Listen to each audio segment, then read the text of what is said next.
upang magbahagi sa atin ng mga mahalagang salita mula sa Biblia at salita ng Diyos. Atin pong pakinggan mula kay Pastor Jun Villarasa.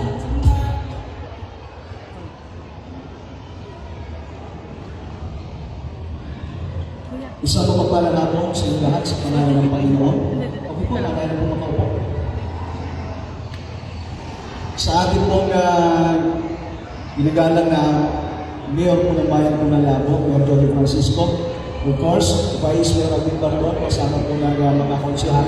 At ang ating pong acting Governor, Regional Joseph Escucha, sa lahat po ng mga kawalinang pamalang Bayan ng Labo, at sa lahat ng 48 couples, isang tagumpay ang ipinagkaloob ng Panginoon sa araw na ito sapagkat isa sa napakalagang pagpapasya ginawa ay ang pag-iisang bibig.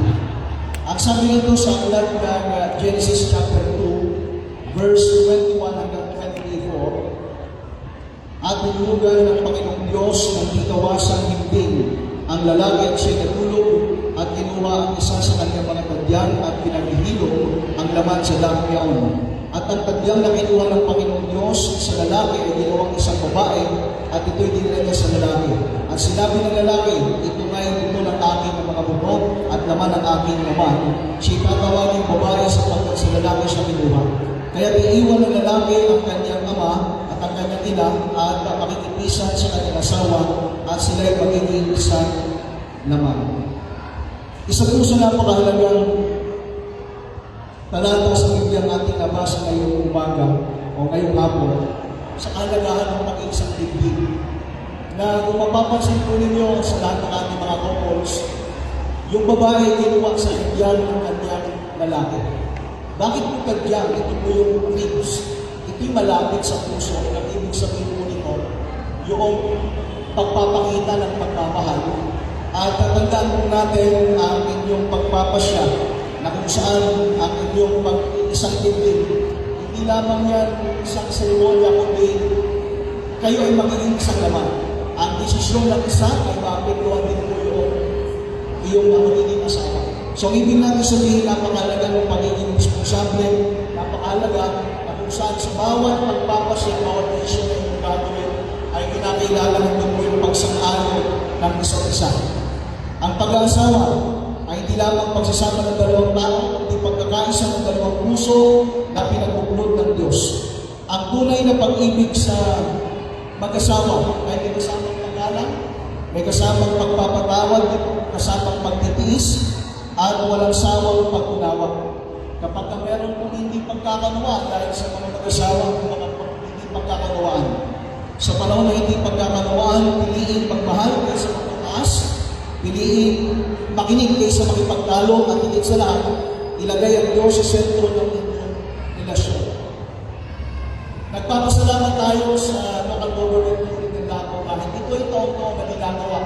Tuwing araw ng mga puso, kumbaga ito ay timing sapagkat ipinagdiriwang yung araw ng mga puso na pinapatukulan dito yung pag-ibig.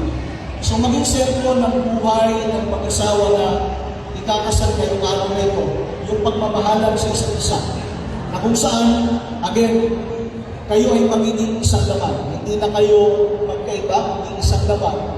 Pinag-isa, pinag-uglod, pinagsama sa pamagitan ng divisyon ng buong may mapahal.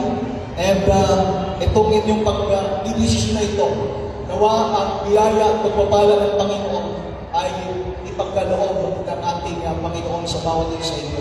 Now, pag pinag-usapan natin ang pag-ibig, napakahalagang bagay na maintindihan natin ang sinasabi ng aklat ng unang Korinto chapter 13 para na siguro meron tayong kahit ano ba yung pag-ibig.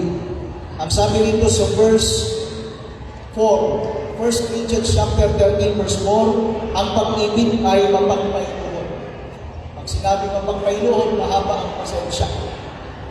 Habaan natin pasensya kung ikaw ay totoong nagmamahal ng ibig sa iyong isang dibdiba. Ang pag-ibig ay magandang loob. Ang pag-ibig ay hindi na nanangiling, hindi na iingil. Ang pag-ibig ay hindi nagmamapuri, hindi mapagpalalo, hindi mayabang. Hindi nag-uugaling mahalay. hindi hinahanap ang kanyang sarili, hindi nayayabot, hindi nagawa ng masama, hindi nagagalak sa kalikuan, kundi nakikigalak sa katotohanan. Lahat ay binabata, lahat ay pinaniwalaan, lahat ay inaasahan, lahat ay tinitiis.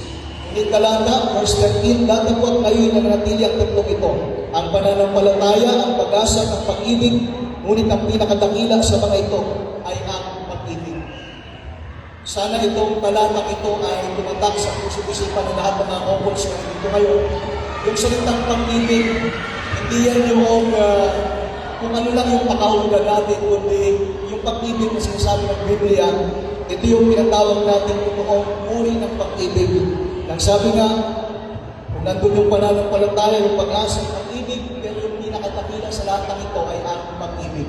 Nawa, ang hapon po ito ay maging pagpapala sa bawat isa. Pwede po bang patayin po yung lahat ng mga couples? Gusto ko po magaling sa inyo ng mga panalangin? Pwede po bang tumayo lahat? And I will offer prayer sa inyo po sa oras na ito. Pwede ba natin itigil ang ating mga mata at ating ituon ang ating puso at isipan sa ating Panginoon?